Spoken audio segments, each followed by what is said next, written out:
You are listening to GHP Radio, powered by iTrackRadio.com, your independent music source. Fresh, new music, right here on the all-new GHP Radio, your new independent music source.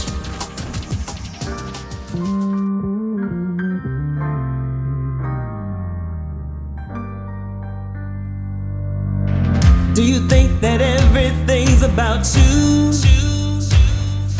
Never wanna hear what anyone else goes through. Well, I'ma tell you what you don't want to hear, and I'ma make it crystal clear. Here, yeah. Taking it back. You don't know my whole history. Taking it back, 'cause you didn't get the best of me. Taking it back. You don't know my whole history. Taking it back, 'cause you didn't get the best of me. Taking the time out to work on me. Walk through the dark of uncertainty. Light in the dark, the negativity. It's like I'm on a ship out to sea. Yeah. Taking it back. You don't know my whole history. Taking it back, 'cause you didn't get the best of me. Taking it back. You don't know my whole history. Taking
'cause you complete my soul, girl.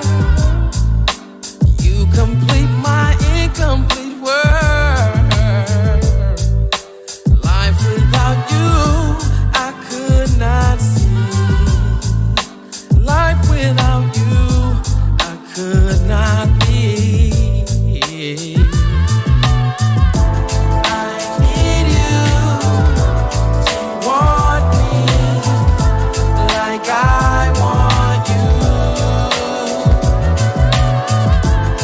I want you to love me like I love you. What I would do for you, I swim across the 7 seas. What I would forever be, your lover, friend, and destiny. 'Cause you complete my soul, girl. You complete my incomplete world. Life without you, I could not see.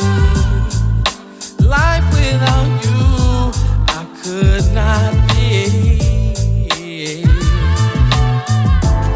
I need you to want me like I want you. I want you to love me like I love you.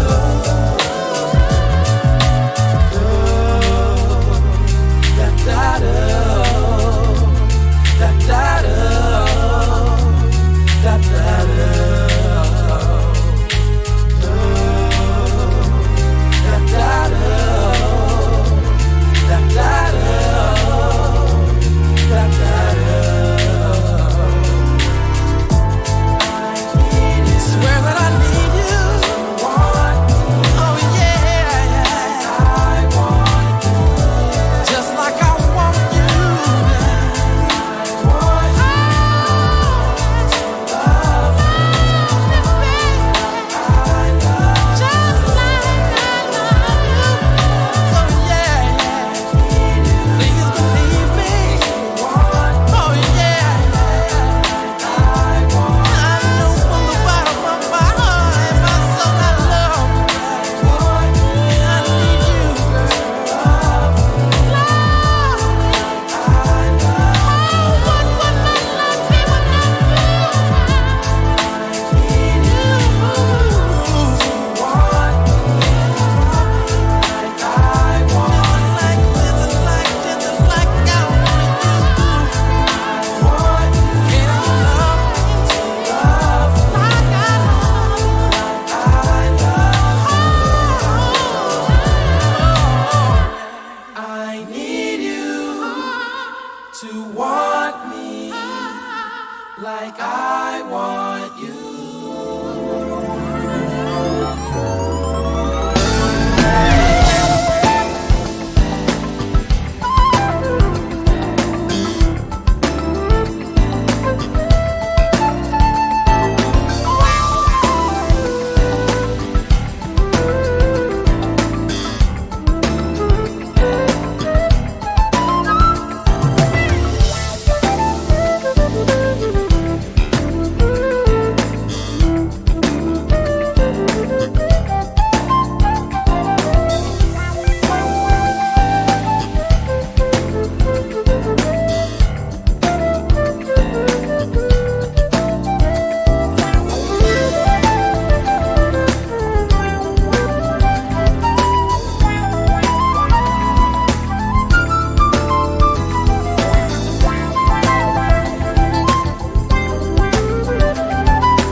right, ladies and gentlemen, welcome to this edition of the Indie Live Spot. And I hope you all are having a great afternoon so far. And hope you are dealing with some great weather wherever you are today. But we're very excited today because we have a wonderful guest that I'm very excited about. My goodness, this guy has been responsible for a lot of music all of you've heard throughout the years, and it's just amazing. And but everybody, help me welcome our music guest today, Mr. Preston Glass, made super producer. That's what I want to call him. Yes. Welcome. Hey, Mr. Glass. Yeah. Yes, sir. Thank you for having me. All right.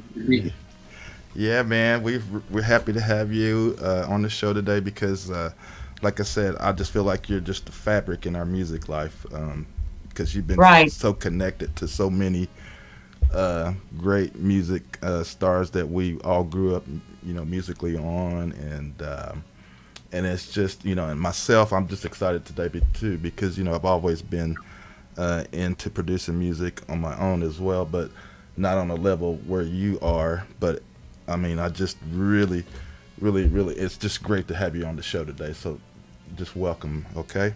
Thank you. Appreciate it. Yes, sir. Yeah, I'm really a songwriter by heart. I just kind of, through my journeys as a songwriter, became a producer.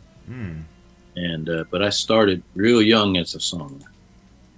Yeah, so that's what I was kind of wondering. So how, going back, you said you started out really young.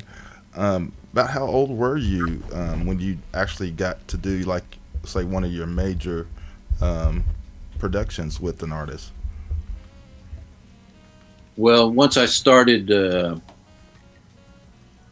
doing things professionally, I was 19. So Okay. I guess, that's a teenager, but my course in my songwriting journey started way before that. I mean, I was 5 years old when I started realizing that writing songs was something that I had a gift for.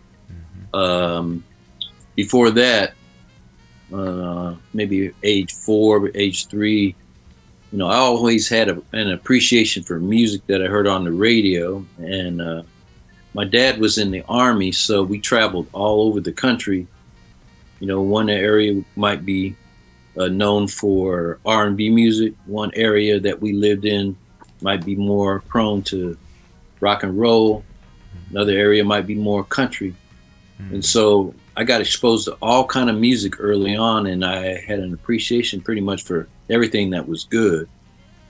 And then once I started getting old enough to have an allowance, and I had a little record player, I used to buy my little 45s. Remember those? And so I would listen to everything from Motown stuff to even people like, of course, James Brown and Neil Diamond, Beatles, all that stuff.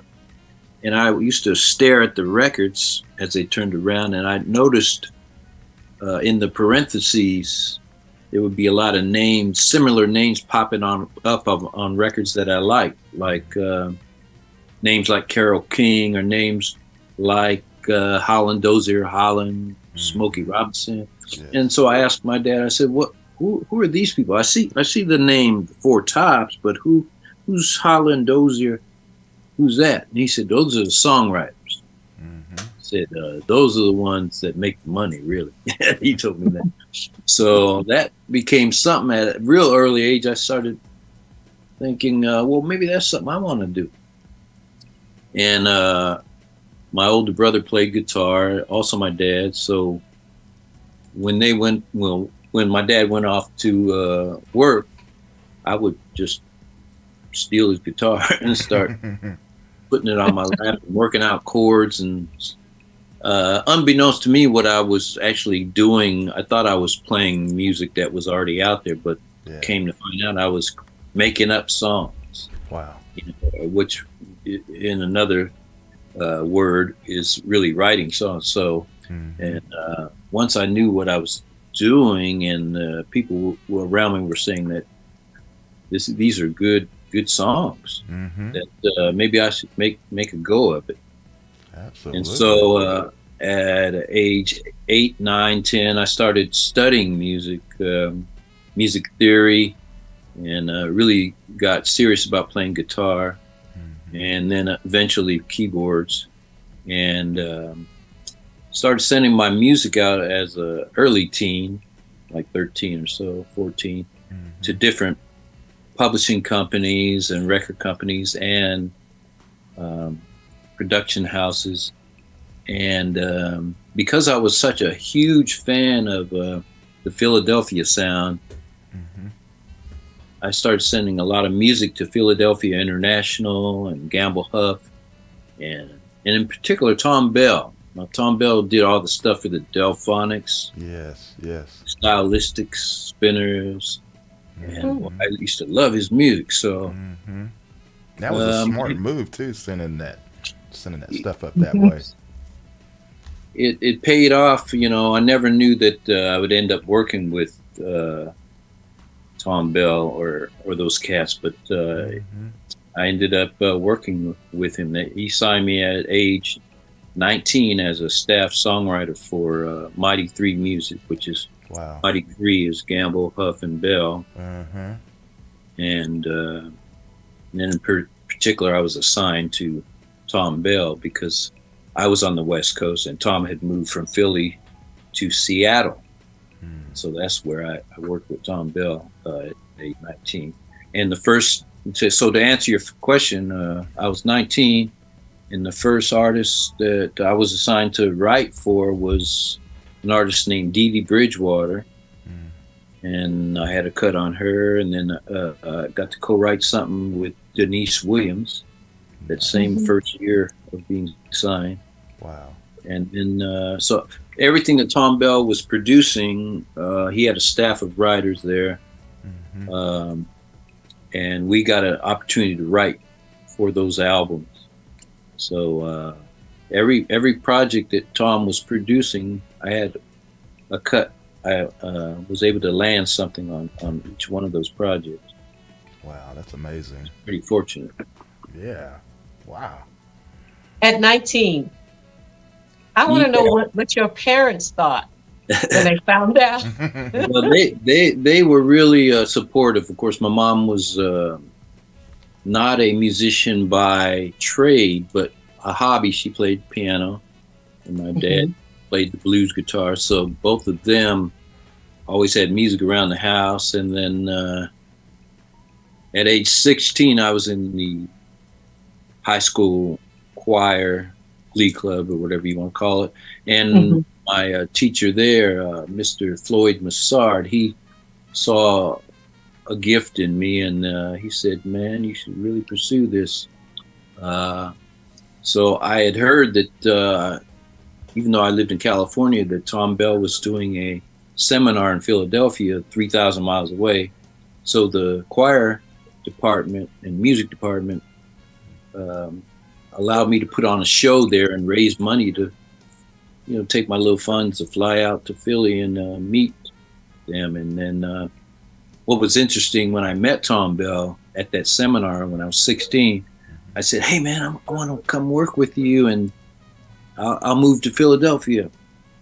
He said, "Well, you got to finish high school." And I said, "Yeah, I'm gonna finish high school in Philadelphia." He said, whispered in my ear, he said, "Don't tell nobody, but I'm moving out your way. Oh. Just stay put."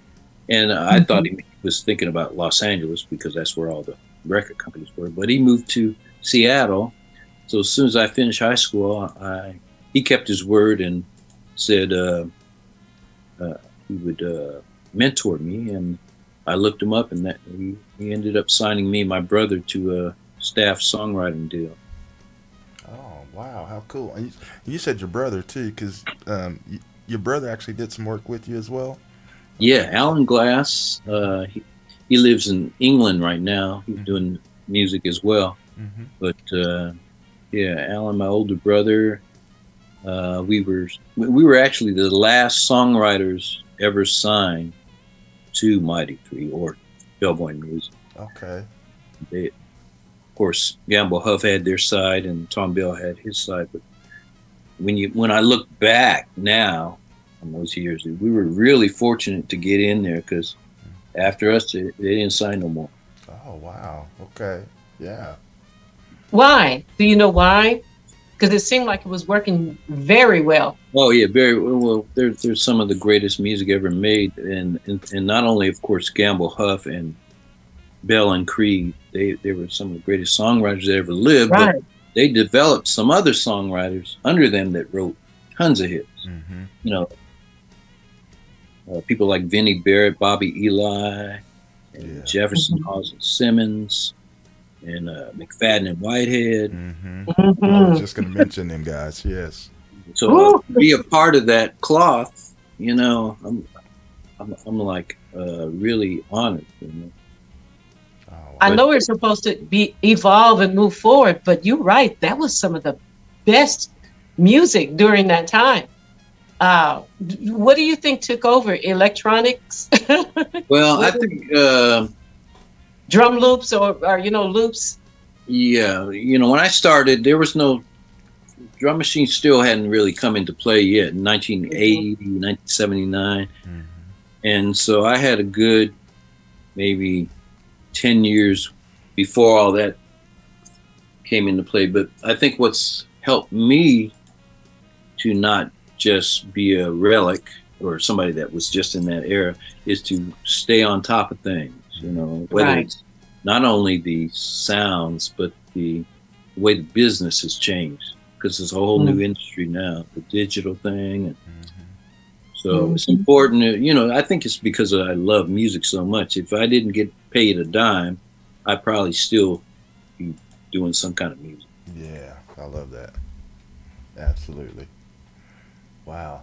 And and so I guess going into it, did this lead you in some way to work with was it narrator Michael Walden? That's good. You pronounce his name right. A lot of people they say Narada. Okay, yeah. It's Narda, yeah. And what happened there was interesting. I was still signed to Tom Bell, and I was writing maybe 40 songs a month. You know, me and my brother Alan, and I wrote. That's a lot. Mm-hmm. That's a lot of songs. Mm-hmm. You know, maybe a song, maybe 2 songs a day. You know, that kind of thing. That was the great thing about being a staff writer. They paid us in advance a salary, so we didn't have to do other jobs. So all we did was write. Nice. The negative part was that, you know, Tom was only doing a certain amount of projects. So let's say he's doing Denise Williams. Okay, I got a song on there, but that's one song. Then Tom did The Temptations. I got 2 songs on there.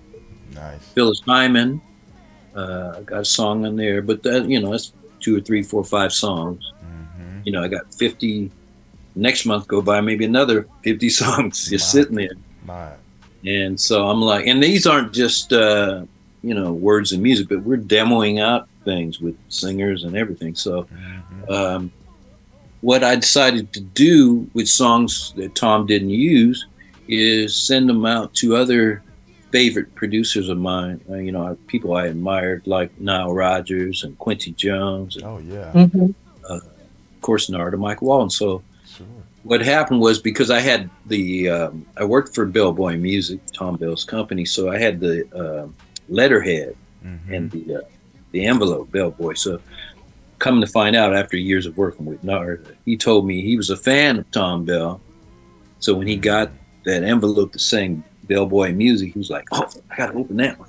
Yeah. Do with that, and it turned out to be a song that I had written called Spotlight. And actually I sent him 3 songs, but that one caught his ear. And he ended up producing it on Stacey Ladisaw's second album. Oh yeah, Stacey. Dang. Yeah. And through Narda working on that song, we struck up a little rapport, and he said, "Hey, if you ever think about coming down to San Francisco area, that's where I'm at. We can maybe try and collaborate." So I took a trip down there, and he was just on the upswing from being mainly an artist and a drummer. He started getting a lot of producing projects, and he said, "Man, I'm looking for a songwriter to really help me, expand my catalog, and also to maybe do some A&R here, because my production company is growing." And at that time, Tom was kind of slowing down a little bit, project-wise. So it just worked out for me to just slide from one situation to another. And in both of those situations, working under Tom and Narda, I really learned a lot about production. Yes. Primarily I was a songwriter, played with piano, little guitar, but watching them sessions that Tom Bell was in and Narda, I was like, wow, making these records. That's something I could probably do too. Absolutely. And then my opportunity came as actually the first album I ever produced by myself was an album that ended up selling about 14 million albums. Wow. And yeah. What album was that? Kenny G Duotones. Okay. And the way I got that project was kind of, I won't say by accident, because there are no accidents, but Right. Clive Davis's Arista Records had called Narda to produce Kenny G. And Narda at that time, he didn't have time. He wasn't interested in Kenny G. He was like, nah. And I had met Kenny in Seattle. That's where he's from. Okay. When I was up there working with Tom Bell, I had seen the Jeff Lorber group perform. And so I remembered, I said, well, he's pretty good sax player, man. Is there a way I can get involved in the production? And I asked Nard, I said, how about you take the project on your production company and I'll just do it under you? And he said, well, I'll tell you what, here's the deal. My studio doesn't make money from like midnight to 8 in the morning because nobody's there. So if you can do the whole album, work for me in the day, get a couple hours rest, and then work on the album on the off hours to where my studio just makes money around the clock, then I'll vie for you to do this project. And that's how I got it, because I agreed that I would do it. I would work my behind off. And, because I was hungry. And then,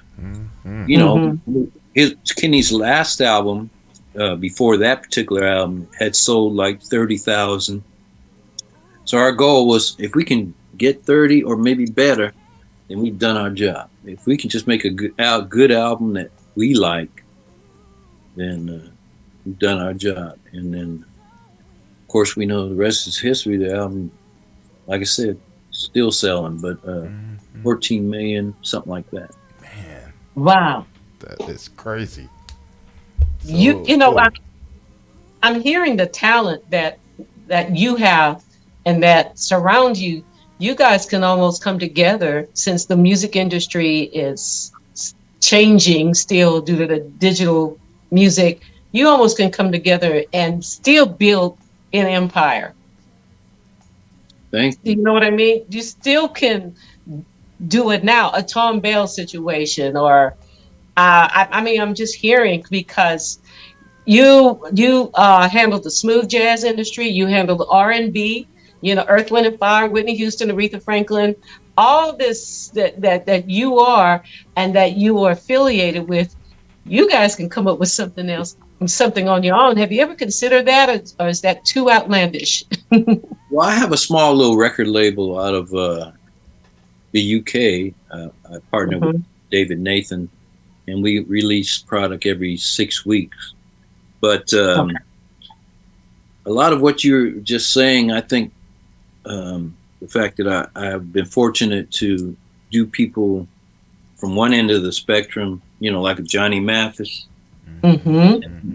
Next project might be Earth, Wind and Fire. And the next project would be Kenny G.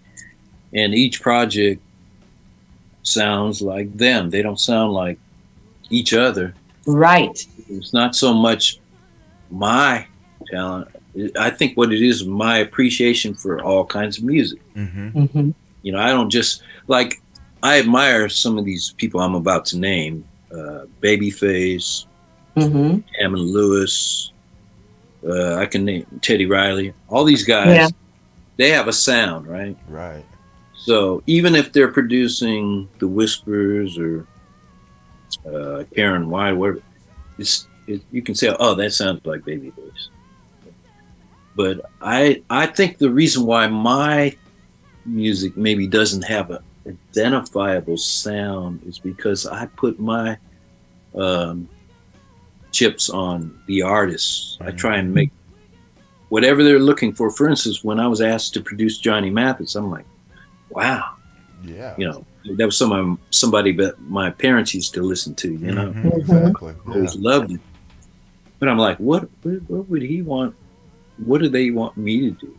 Mm-hmm. And what they said, and what Johnny had said was, I want some new blood. I want a younger sound. Okay. So I think a lot of times the projects that I got involved with, even with Earth, Wind, and Fire, I was like, what in the world? I'm 23 years old. What do you see in me? You guys are unbelievable. and they basically said the same thing. They said, well, our record company said, we got to update. We got to have a fresh sound. Mm-hmm. So I was fortunate to come along at a time where people were looking for what I was doing. And what I liked was what these artists had built up already. So I kind of fused, you know, okay, let me get into what they're about, but also bring to the table what the record company wants me to bring to them. Yeah. Yeah. That makes a lot of sense too. Now, It does. Now, what do you think? What major cut you think that started, like everybody starting to say, okay, we want Preston? Wow, it's hard. You know, the Kenny G album did a lot of good and it did a lot of, I won't say bad, but what it did was it kind of typecasted me. Mm-hmm. He does smooth jazz. He does pop. Yeah. And there's some people who actually hate Kenny's music that say, oh, he does spa music or whatever. Mm-hmm. But it got me on a lot of people's good side to, like record companies would say, we want that guy to produce our sax player because he made that guy sell, 10 million, whatever. So what was happening was a lot of the artists like George Howard and Kirk Whalen, all these great sax players were like, I don't want to be like Kenny G. So they were like, and I agreed with them because each artist is their own, their own guy. They're not. So, but the label was like, do that just like Kenny G. So I was, I'd have to convince the artist, don't worry. When we get in the studio, I'm not going to do you like that artist. I'm not going to. You are your own person, and then we ended up making some great music. But I had a quick learning experience that, if you do, it's one thing to do bad on an album, but if you are successful, that could also be dangerous. Because then they're gonna want the same thing. Yeah, I can see your point. Do that again, do that again, and that's not me. I like, versatility, and I like each project. Each day is different. Mm-hmm. And I like that. I'm sure that makes things even nicer for you, so that way you don't get burnt out. On. That's a good point. This is what keeps me interested in music. A lot of people my age. That has been around for a while. They always say, "Oh, the music today stinks." There's ain't nothing good out there. And I don't totally agree because I think there's great music out there, but it's not prevalent. It's just harder to find because back in the day, before digital and you could put out your own music, the record companies only signed, for the most part, really good stuff. If you didn't make the par, you didn't get So today there's so much junk out there. It's still a lot of great stuff out there, but it's glutted with everything. So you got to sift through the junk. Right, right. Yeah. Let me ask you this, Preston. Have you ever considered a known artist? If he's sending you the, sending his tracks and everything, what would you do? Would you sign him or help to enhance his music or whatever the case may be? You said an unknown artist? A very unknown artist? Yeah. In fact, the last project I just did was on a female vocalist named Terrell Williams, but she goes by Terrell, and she's a phenomenal singer, and it's their first album. So we did, me and my production partner from Seepin Ventures, Christian Belnavis, we did 11 cuts on Terrell, and the album just came out. When did the album come out? February. And a lot of people really talking about her now. Even Shaka Khan had to say, "Whoa, I want to collaborate with you." So yeah, to answer your question, in some ways, I won't say better. Each artist is different, but I really enjoy if you find the right new, fresh, untainted artists. That's even better, because if they're untainted or they're not jaded by the industry, then you can just make music and don't get worried about some of the things that some of the established artists have a hang up about. Right. That makes a lot of sense. Yeah, I want to put this now. You got two artists. That's the interviewer and the other interviewer. Those are two artists themselves. Right. Guitars, jazz. Sax. We think they're pretty good. I'm just putting a plug out there for them now. A selfless plug. Thank you, Mac. Yeah, well, I know y'all wasn't gonna do it. I might as well go ahead and do it.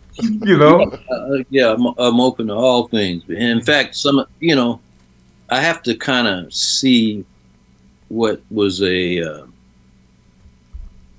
thing in my career that helped me. And like I said, the first project I ever produced, sure, I had written for Aretha. I had written for, I think by that time I had written for Phyllis Hyman, Angela Bofield. So a lot, George. So a lot of names I had written for, but I had never produced anything. So the first artist I did, I had the opportunity to do, was Kenny G, who really was not a known artist. Right. He did four albums out that, in fact, if I'm honest with you, the record company was getting ready to drop him. Really? Wow. And, they had a very low budget. I think that's part of the reason why I got the gig, is like, let's just give it to this guy and see what he does. And what happened was the first single came out, flopped. Second single came out, flopped. So right there is when the label was about to give him the boot. And to Kenny's credit, he said, "Can you guys please put out the song Songbird?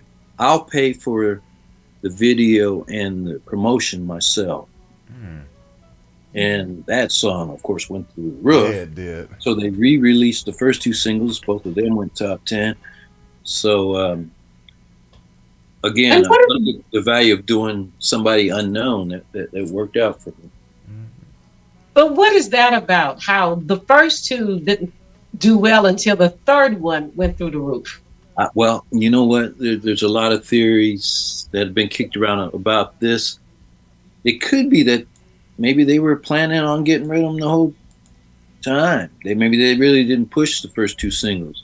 But when he pushed himself, the third single, then they saw how radio started taking to it, and then the record company was probably like, "Whoa, we got something." Then they started jumping on the bandwagon. Yeah.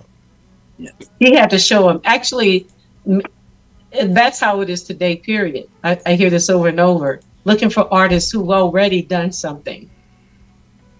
Yeah, I know. Well, now, especially, and that's a sad, we're even dealing a little bit of that with Terrell, her album, because we were wanting to do this for a while, but she had to build up her social media and everything and get some things in place before we could really start to get it out there. But yeah, it's a different day now. You got to kind of have to. And on the other hand, for the artist, while it's harder work, in the end of the day, you probably end up keeping more of the royalties and benefit yourself. That makes you're right about that. Now, Preston, I also wanted to kind of touch on just a little bit about how was it working for someone like Aretha, or say Whitney. I know some of the big hitters that were out there. I just kind of want to hear your story about that, because I'm pretty sure it's going to be interesting. Earth, Wind, and Fire. You know, Whitney Houston. Well, Chaka Khan. okay. Well, the first person you named was Aretha, so I was a writer mainly with that project. But Narada Michael Walden got the gig to produce her. He had to first turn in maybe 4 songs to get her, excited. Of course, he had just been working with Luther Vandross on "Jump to It" and a couple other things. So she,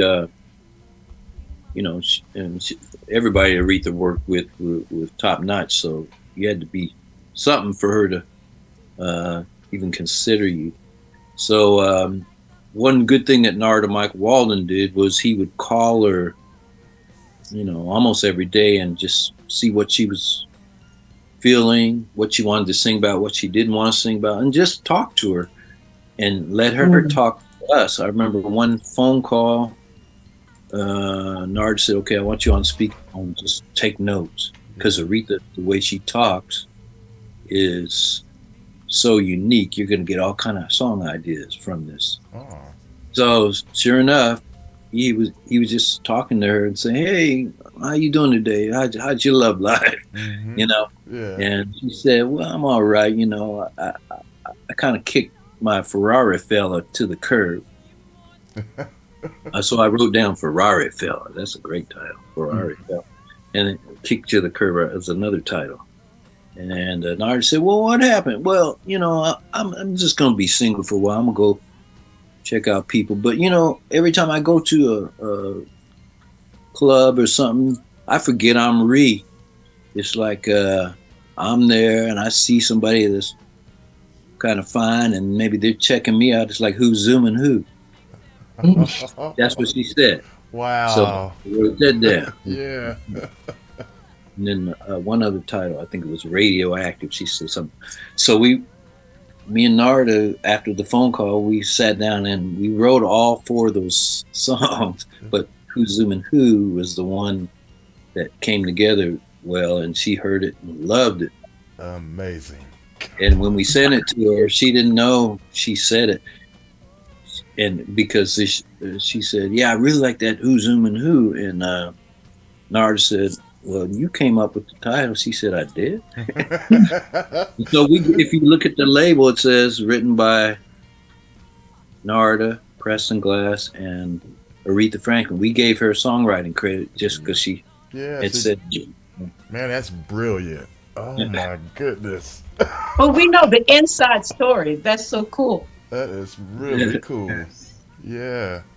And you want to hear something funny? The President of the United States, the current President Biden, last week, he said, "Who's zooming who?"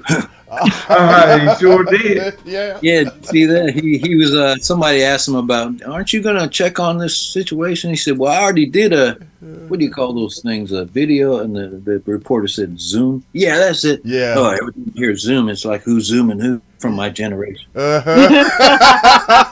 generation. I said, I'm not. I love it. Yeah, he did do that. I think I actually caught that myself.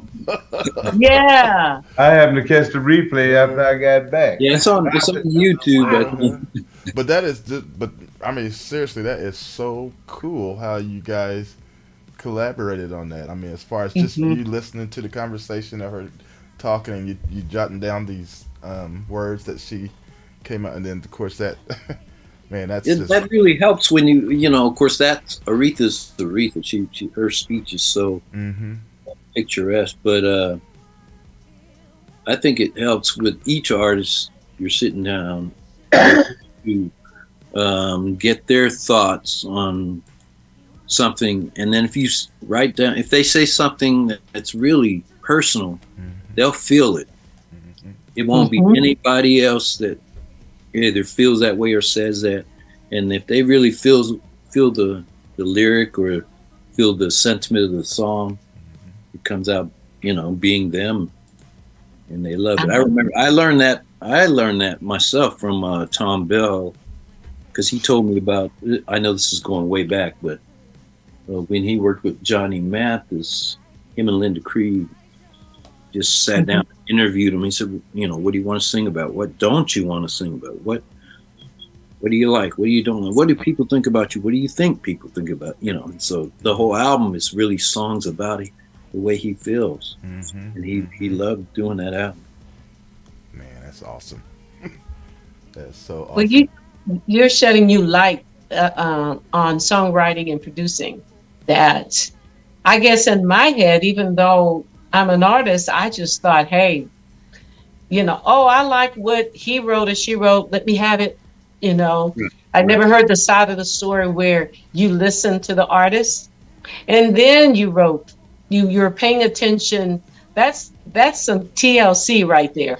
So I can say that you don't always hear about the music industry.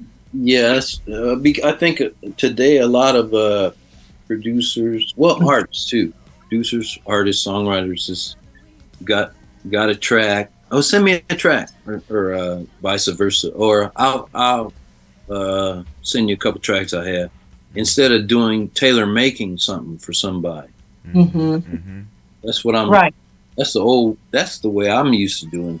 I might be out of fashion, but I still try and do that. All those songs I just did on Terrell's album, we did 11 songs. We did 3 remakes, but they were remakes she liked.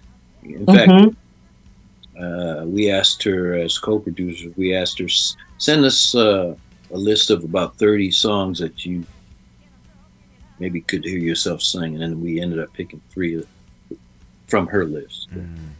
I like that. Well, That's why I'm glad you have a label. You have your own, because that's, if I were a producer, that would be an approach that I would love to do. That, like I say, TLC. Maybe you ought to call your business TLC. I just look at it like this. What you're saying. At least you're listening to the artist. That's what I mean. The other thing, those other labels, they don't listen to the artists. You're right. A lot of times they dictate. You do this, or we don't want you. We're looking for. Right. You need to sound like, if it's Britney Spears or whatever, you sound like her. If you don't sound like her, that's why so many singers sound alike. Yeah. Because the record companies are saying, we want something like that. Back in the day, listen to all the unique artists they had. You got Barry White. What a different kind of voice that is. Yes. Gay, Gladys Knight. Everybody was different. Diana Ross. They were all all different. Yes. But that don't happen as much. Well, let me ask you this: do you want to produce me with some auto tune? Okay.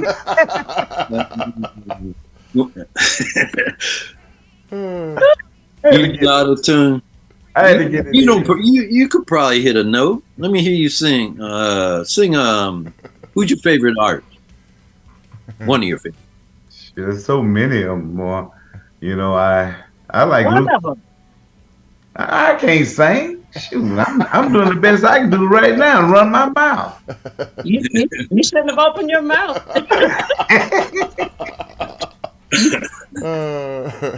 Come on, Mac. What? Well, let me me turn on my keyboard. I'll hit one note, and you just said, No, I really I can't carry no tune. yeah, come on, la la la la, something. Now, see, if you wouldn't ask me, I probably would have went on there and done some Delphonics. I don't know. You know. Oh, all right. I mean, Look I at that. love you. Hello. Yeah. That was a bomb. Yeah. Boy, I'm telling you, I had some years ago. I had a chance to film the Delphonics in Oklahoma City. I used to do a lot of staging and stuff like that with Shaka Khan, and I like Shaka Khan, but boy, she's a work of art. Yeah, but yeah.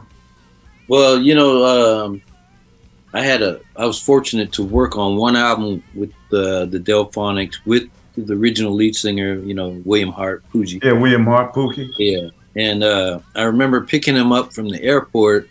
He had his guitar, and he didn't quite look like he did on the album cover. He had put on maybe 150, maybe 200 pounds. So I was like, I wonder if that's really. I said, okay, man, you really Poogie. And then he went in. He went into. No, you're gonna love me. For the love I gave to you. I said, oh, that's him. That's him. That's him. Wow. That is him. Mm-hmm. Yeah. Oh, what was your experience with Whitney? What was that like? That was great. It was what's interesting about her is I was fortunate to be involved on the first two albums, and when she came for the first album, it was the one song I played on was "How Will I Know," right? Mm-hmm. Of course, when she was recording her first album, she didn't know if she was going to be big or sell 10 records or whatever. So she was so gracious, and the mom came in, Sissy, they sang background together, sat around, talked to all the musicians and laughed. And of course, that album came out, boom, biggest selling album in female vocalist history. Yeah. Second album came, whole different thing. You can't be in the studio. You can't be in the studio. And second album, I actually wrote a song and played on 9 cuts, but I couldn't be in the studio. Oh, wow. Because she became a superstar. She became a superstar. Before that, in fact, Narda almost didn't take the project on the first album, because what happened was he was doing the Who, Zoom, and Who Aretha album, with Freeway of Love and all that stuff. He was so focused on doing, the Queen of Soul, and that was a big project. So he wanted to make sure that had the attention. So Arista, the same label, called out of the blue when we were finishing up Aretha, and they said, we got this new artist. Her name is Whitney Houston. I never forget Narda's like, is that Thelma Houston's sister, or what? Who's that? No, that's Cissy Houston's daughter. Narda remembered Cissy Houston had sang on one of his solo albums. Yeah. So he said, well, I'm just kind of busy, probably not. And they already had the song too.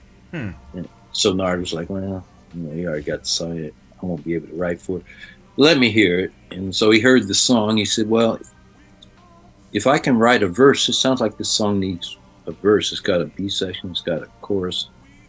So the writers who are friends of mine, George and Shannon, they allowed Narda to write a verse, and that's how that happened. And wow, like I said, nobody knew if the album was going to sell 5 or 10 million. Of course, so who knows, about 20 million, I think.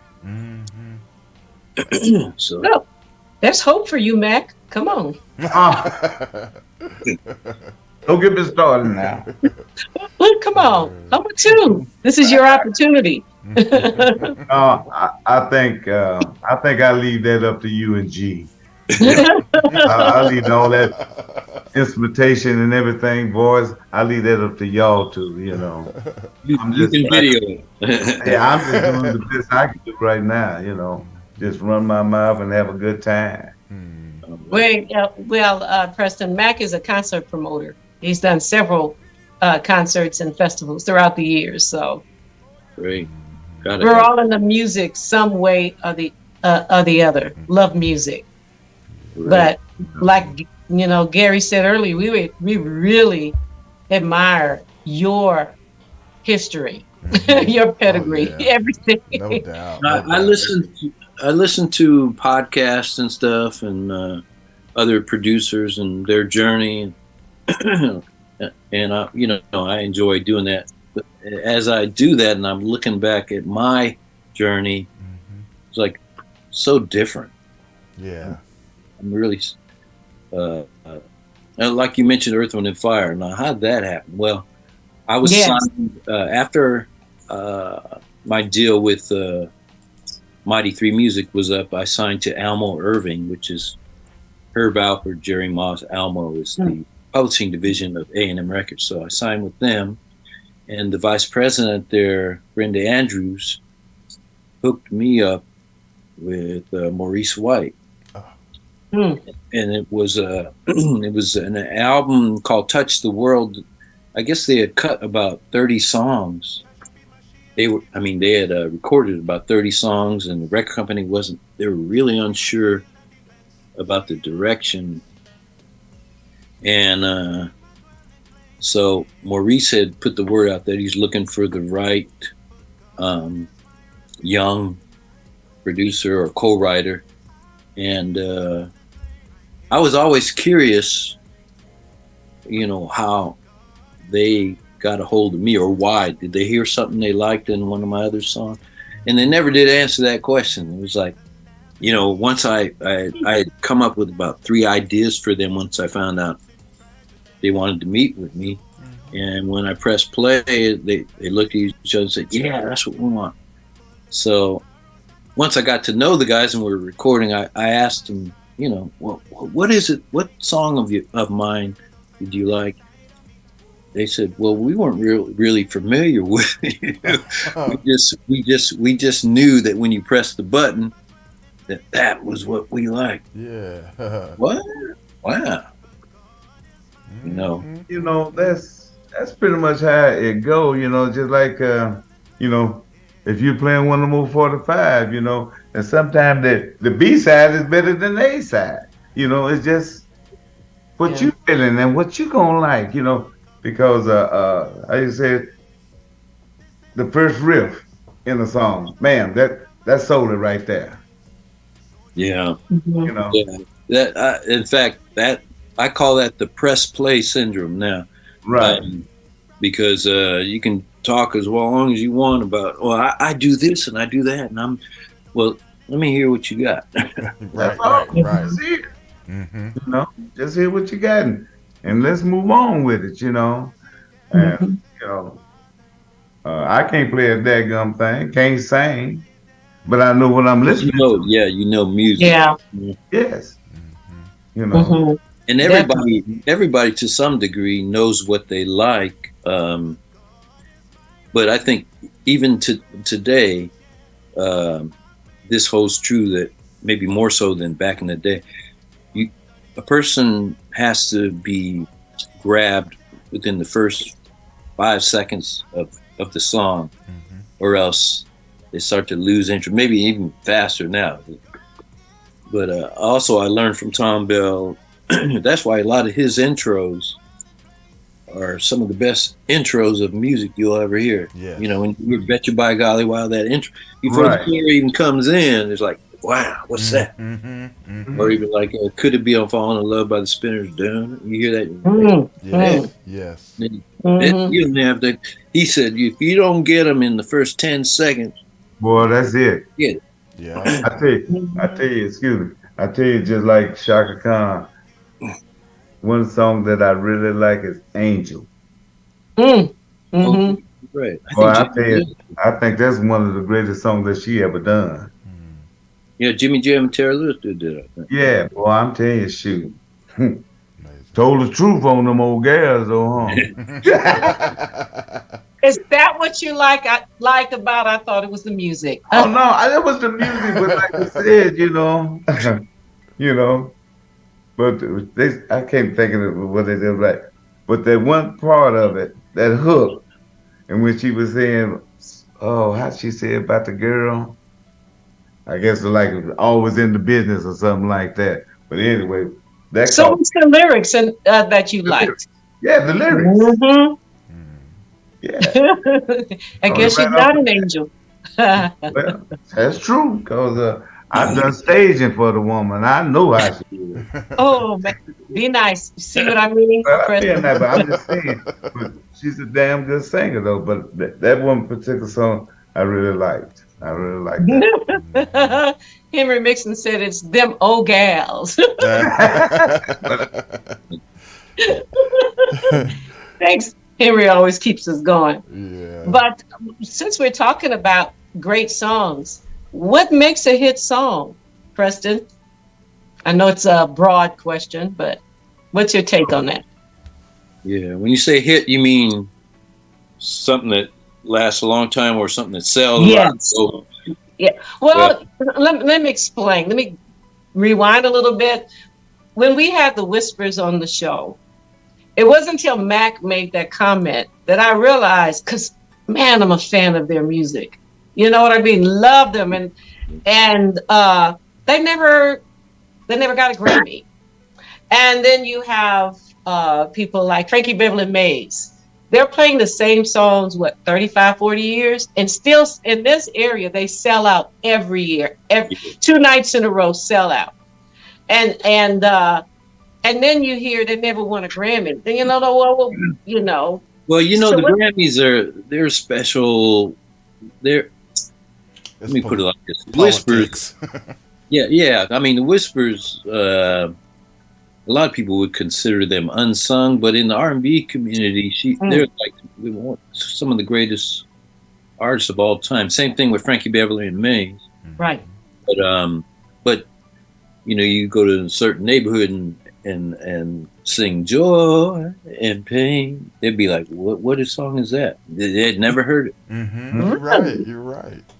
Yeah, so it takes somebody like maybe a Beyonce to bring attention to Frankie Beverly and Mays. But I don't know, to answer your question about what makes a hit, I don't know how to answer that accurately. I don't know if there is an answer. I can only say what I do.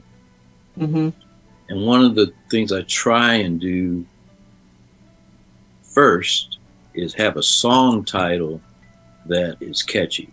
Mm-hmm. I try and avoid really simple, like "I Love You" song title or "Shake Your Booty," something really. I want the title before you even hear. Like maybe you get the CD or you see the song come across your playlist and you see the title and you go, "What is that?" I gotta hear that. Mm-hmm. And that's what made me write songs like "We Don't Have to Take Our Clothes Off." That a lot of people have said, "Wow, what? That's your song?" I know that one. A lot of people were like, "Well, what is that song about?" But then when they hear it, like it almost sounds like it could be. Well, what's that? Is that a real tantalizing song? But it's actually a very clean song. It is. Mm-hmm. You don't have to take our clothes off to have a good time. Mm-hmm. Right. That's the 80s. Wasn't that by was that the artist that sung that really got the hit on that? Jermaine Stewart was. Yeah, that's right. I remember that song very well. I do remember that. Early it's just like 80s, a house. Luther, a house is not a home. That was that's a great Jump title. Street. That was the hook of the song. As you got into it, Right. Yeah. Dance with My Father Again. Yes. Things like that. Mm-hmm. Now, Yeah, those are great. I mean, when you see that, it's not just an ordinary run in the mill. And I try and teach that to these people, these kids that are sending me songs. I'm like, even your song could be great, but you might not get the song listened to because let's say you send it to a record guy or radio or something. And if they see the title is "Shake Your Booty," they might not even play it because Right. what is that? Right. It might be a great song, but you got to catch their attention, and you're probably going to catch somebody's attention if you have a title like "Who's Them and Who," or they're going to go, "What was that talking about?" Yeah. At least you can get to first base, you know. Yeah. You got to catch that attention. You know, and on Yeah. those Sure. titles, when you're trying to come up with a title, is it more or less something that's in the song, or is it? With, Oh, say it again. Is it more or less yeah, something? like something that's actually was said in the lyrics of the Oh, song. well, with me, I don't write the song first. I have a list of about 3,000 song titles. Okay. You know, I might be go to dinner with somebody, you know, and then they might say something. I go, "That's a great title right there." You know, Yeah. the title that I put it on my list. So when I'm doing a project, I'm like going over the list of titles first, Mm-hmm. or like I said, when I interview the artist, what do you want to sing about? And then they say something like I just interviewed this one artist, and they said they had lost their parents, but they had never felt so surrounded by love when all their loved ones came together. I said, that's a great title, Surrounded by Love. So I wrote that down. So that once I have the title first, then it kind of starts painting the music, like, you know, a title like, well, we don't have to take our clothes off. For some reason, that showed me, okay, that's going to be an up-tempo. So I started writing the music to that. Once I had the melody and the chords and the hook where the title goes, then the lyrics came last. Yeah, that's a cool approach. I like that. Yeah. Yeah, you're teaching me something. Because it's actually taking you already on the journey of writing the music. Like I say, you have something, a theme to kind of work off of, I guess, huh? Right. In a sense, so. And not every, you know, like that's like a template.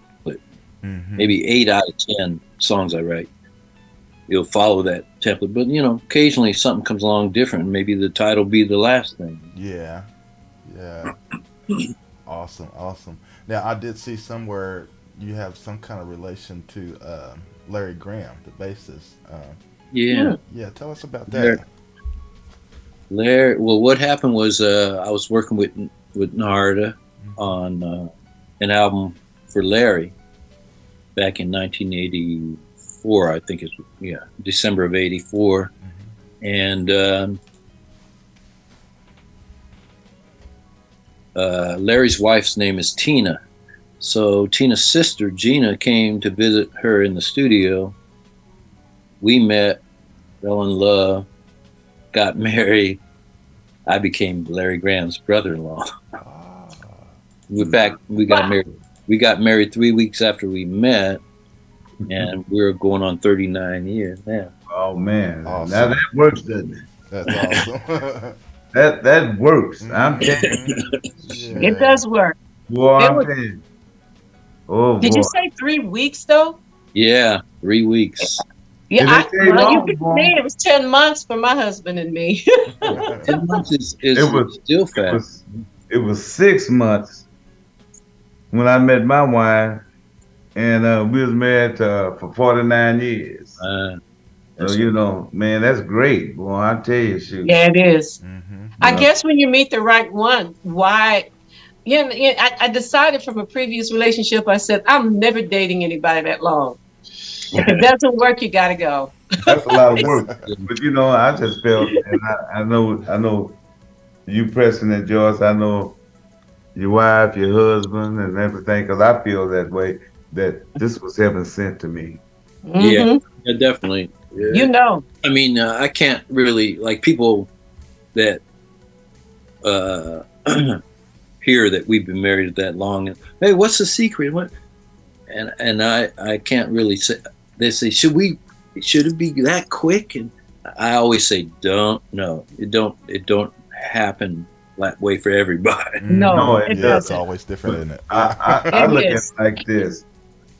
If you got into an argument, you know, Y'all get in an argument, but don't go to bed angry. Right. Just don't do that. That's true. It'll work every Don't time.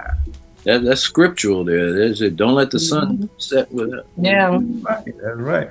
I wish I can say we had that perfectly. Sometimes it's joy cometh in the morning for us. Yeah, but like I said, me and my wife, we squabble. There ain't no doubt about that. We Oh, squabble. I know y'all did because I know you. But we made it. We made the thing Yeah. not to go to bed angry. So Yeah. That's that's it. the whole key to the whole thing. But And you get some songs out of it too. We sure do. I've been able to. Well, one time I remember when my wife turned 30, right, and she was getting a little downhearted. Oh, I'm getting old, da da da. And I said, you ain't getting old. You're in the prime of your life. And so we wrote "Prime of My Life" for Phyllis Hyman off of. I remember that one. Oh, yeah. See? That's so I beautiful. know I'm old, but no, hell no, I don't feel old. Hell, I'm 74 years. I'm still full of vim and vitality. I'm still out there. Yeah. Yeah, you out there, all right. Maybe we ought to write a song called Ray Ray. No, I enjoy what I do, and Yeah. I just wish my better half was here with me to enjoy the rest of this life, because I knew she left me too soon, which I knew was a purpose, because God have a purpose for each and every one of us.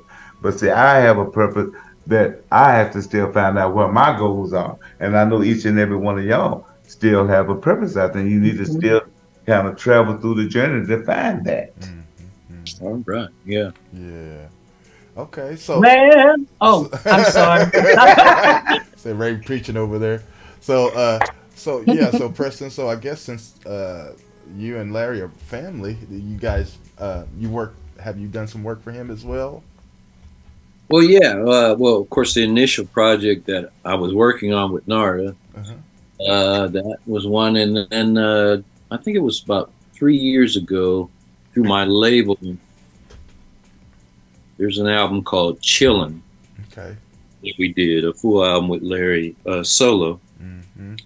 It's primarily focusing on his vocals, not really the bass playing. Okay. Yeah. Okay. It was great singing. So that's an album called Chillin'. Let's see what else. Over the years, we've written some things for different artists. Yeah. So with that relation, was you? Oh, and Larry played bass on just recently on I have a song on the latest Temptations album. Oh yeah. Called Temptation 60. Mm-hmm. And the song's called When We Were Kings, and we got Larry to play bass on that song. Nice. Well, I guess I was kind of wondering then if you guys, work close and knit together. Have you had a chance to actually work with or meet Prince, since he used to work with Prince as well? I never worked with Prince. Larry worked with Prince, but of course Larry was like his older brother. Once they got working together and talking together. That's what Larry and Tina would call Prince's BB, for big baby brother. Okay. And so I had a chance to talk with Prince and spend a little time with him, just informally. Wow, very cool. Very special guy. It's funny is I was talking to him about something. It has to do with song titles. I said, oh yeah, he was teaching, because Prince studied the Bible, right? Under Larry and stuff. Right. So Prince was telling me about someone he was talking to about the Bible. And I said, well, that's great. I said, that would mean you're her spiritual gardener. And funny is later on, he had a song with that in it. And I said to myself, hey, you got that title from me.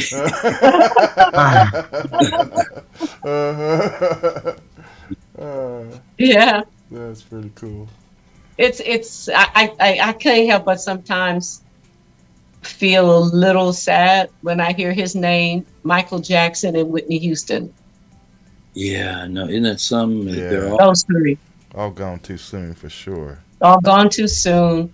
Brilliant, brilliant, brilliant. And think that's in a way that's, I love to hear how you treat your artists. It's so refreshing because not all artists who is so platinum were always treated so graciously, if you know what I mean. most weren't. Yeah, most Yeah. aren't. And Mhm. in fact, just in this business in general, hey, I've had my share of bumps and bruises and stuff, but I've learned how to roll with the punches and bob and weave, so to speak. And what mainly is to avoid, because somebody asked me recently, they said, well, did you tell that young artist, what they need to do in order to make it? I said, I mainly told them what not to do. So I think part of the survival game is what to avoid and what pitfalls to steer away from. Yeah. What are some of those things an artist should avoid? It is simple things, but it's okay. Sometimes though, it's probably with any industry where the reward could be great if you work with that person or work with that situation. But hey, if that person or that situation is toxic, don't. It's not worth it. I don't care if it's whatever amount of money. Don't do it. There's a reason why you have that bad feeling about that situation. So I've learned, and those are little things that are really about life, not just the music industry, but really life. Just avoiding toxic situations. Yeah.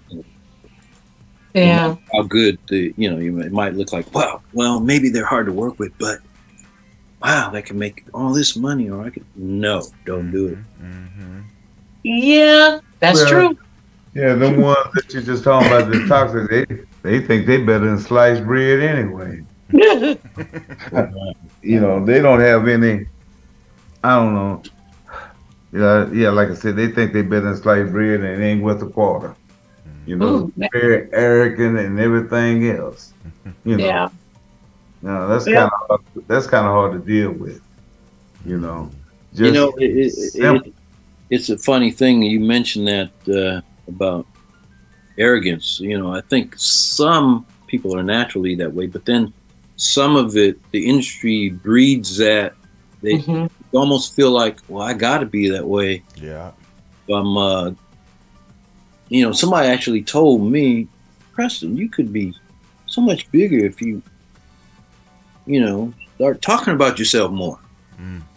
Brag. And I'm like, that's not my nature. I don't do that. Well, it doesn't make any sense, just like me and a friend was talking about, and she was getting an assessment of me.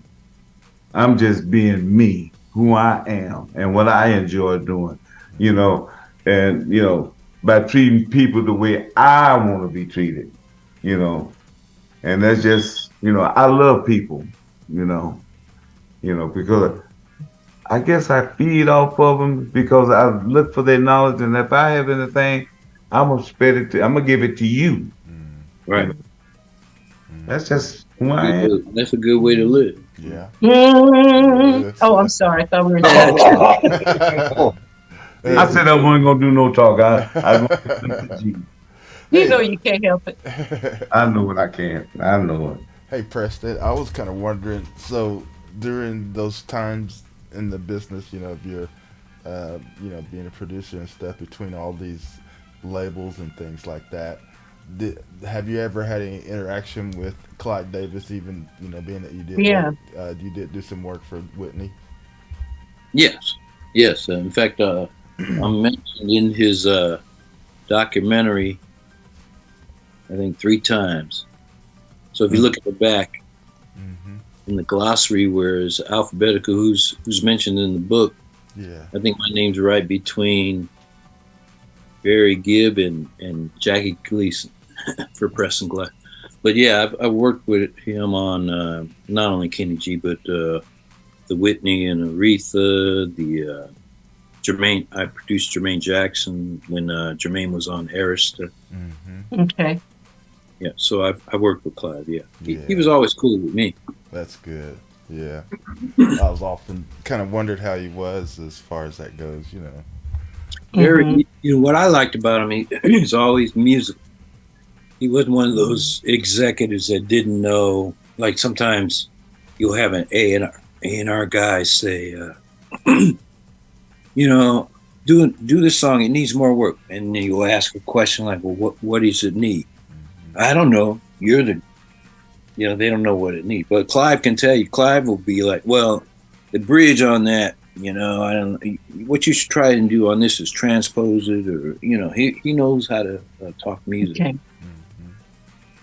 But now that you mentioned that, I remember that came up in a conversation a few years ago when somebody says, "I'm a producer." What should you expect from somebody when they say, "I am a producer"? Wow, that has changed. Yeah. The years and the decades, you know, back in the day, even before I was in the business, you know, from what I understood, a producer actually was somebody that might not even be in the studio. It might be just somebody that contracted the project. Then there was the producer type that was more, you know, like the Smokey Robinson and Holland Dozier. How they actually were in the studio teaching musicians. Maybe they weren't getting the accolades to the average Joe out there, but that's how I learned about him. I'd look at the record. But then there came a time, maybe when I started producing, or maybe a little bit after that, where they became almost the stars, producers. You know, like the Babyfaces and Yeah. because they were making hits of everything they touched, you know.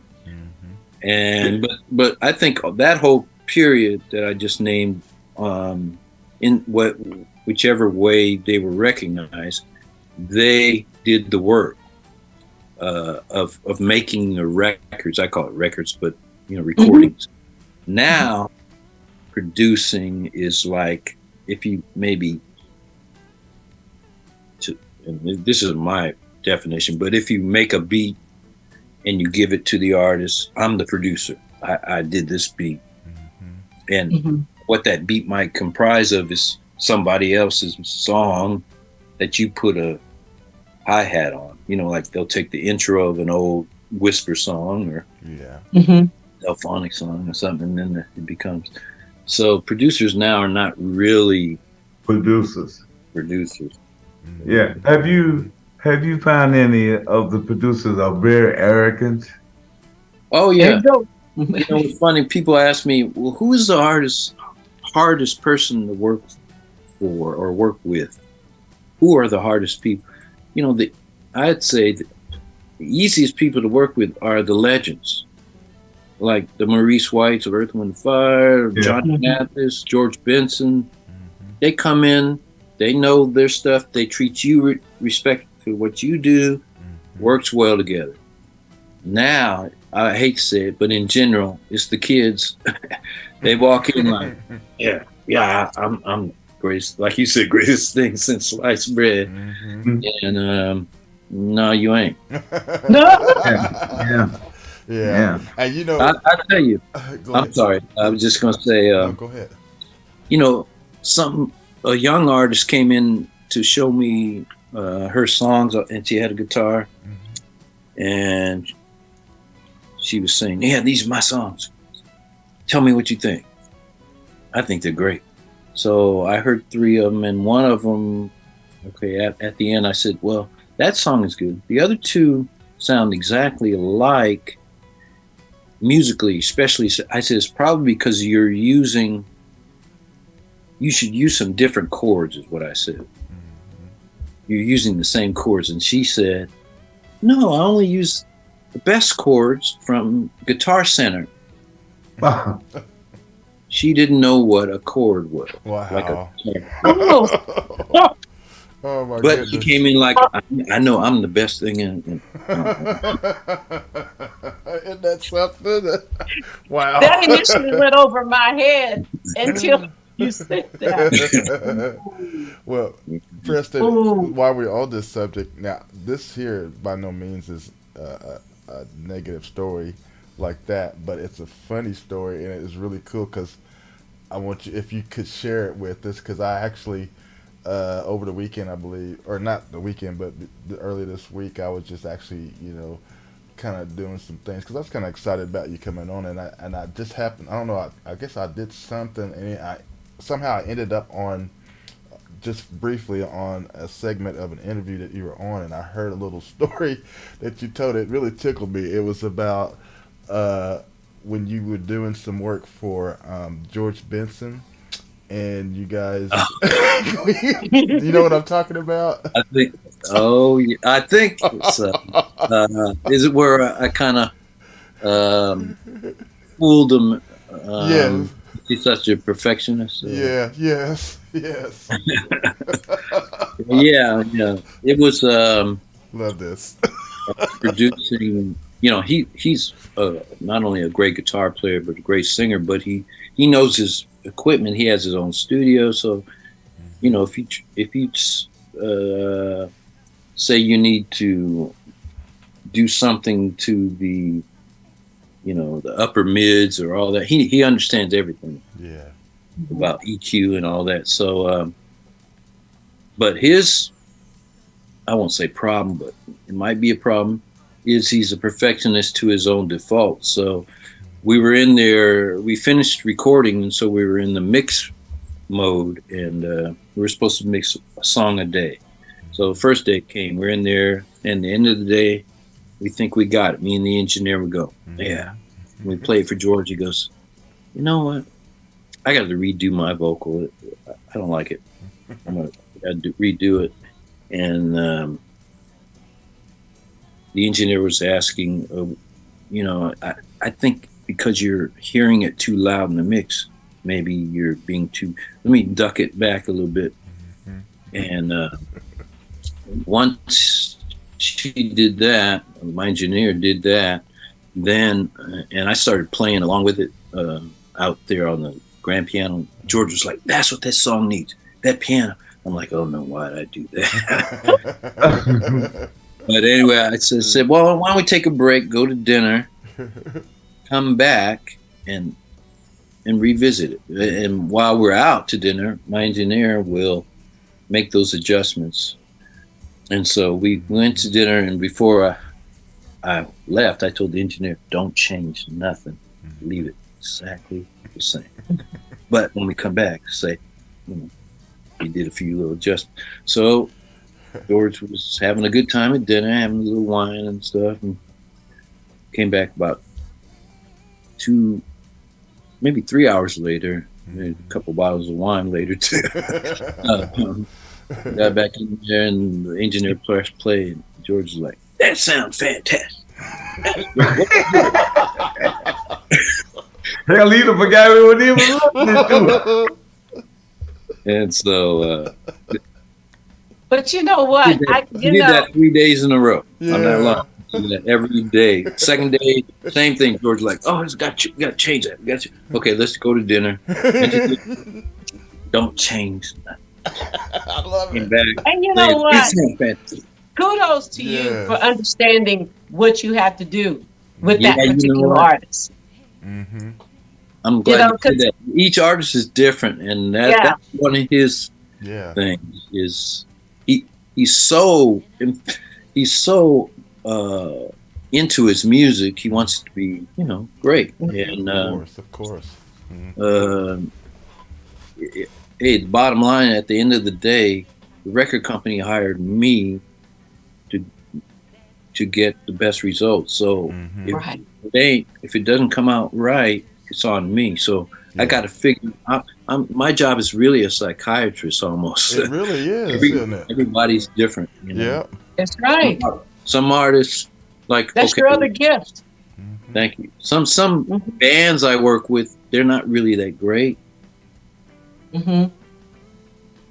Some bands are so great that, you know, I don't need to play nothing on there. I just need to help them. Like there are a couple of new artists. They're not really new, but a lot of people don't know about them. The Rhythm and Black Band featuring Lady Coco, the great band. Mm-hmm. Earth, Wind and Fire, another, of course, phenomenal. Mm-hmm. It's like they might ask me, "Can you play?" And so if they ask me, that's one thing. But I'm like, I don't need to get in the way and play on this, and then it won't sound like Earth, Wind and Fire. Mm-hmm.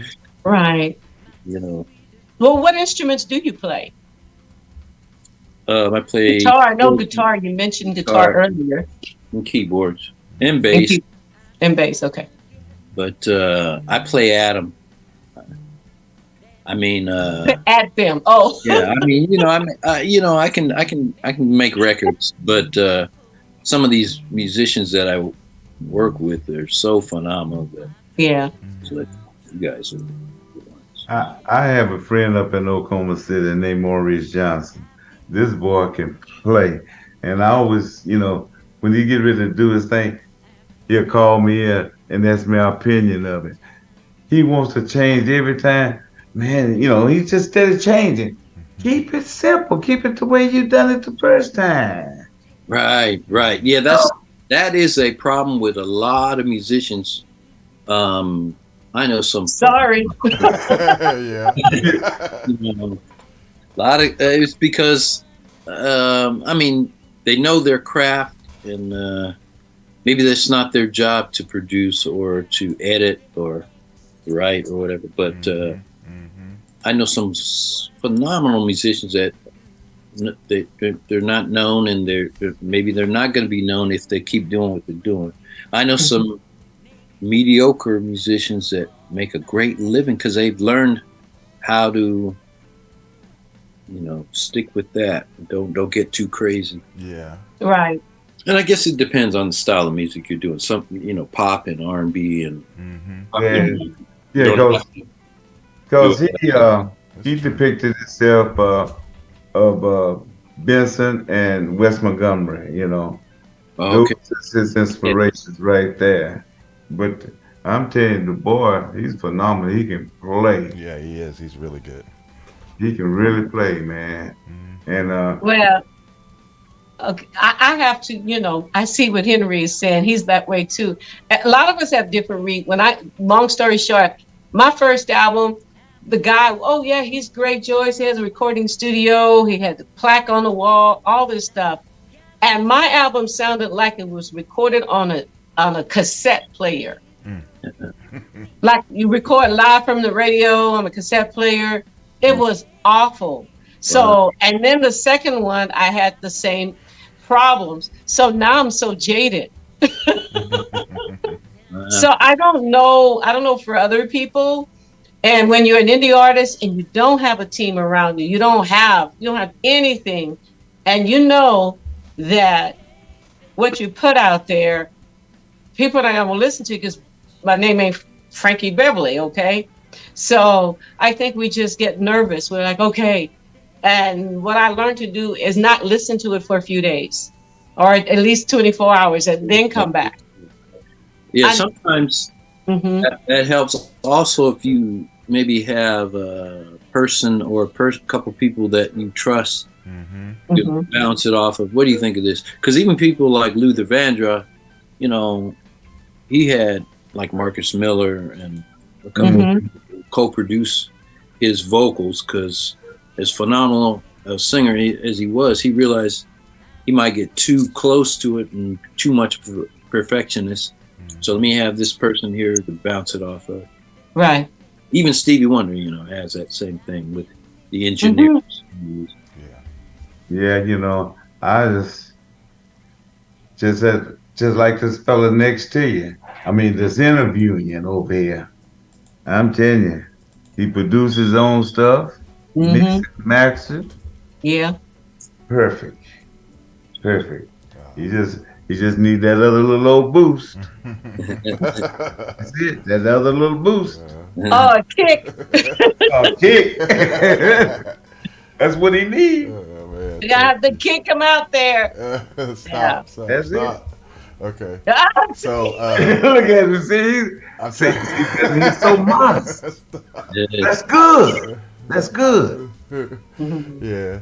Well, so Preston, I wanted to ask, so like, what was it like for you? You know, because I know when you were producing all, you know, the years back and then all the way up to now, what was it like for you the transition from the analog world into the digital world? Was that yeah.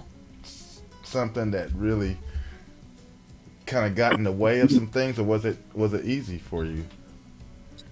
I won't say it was easy, but I made the transition.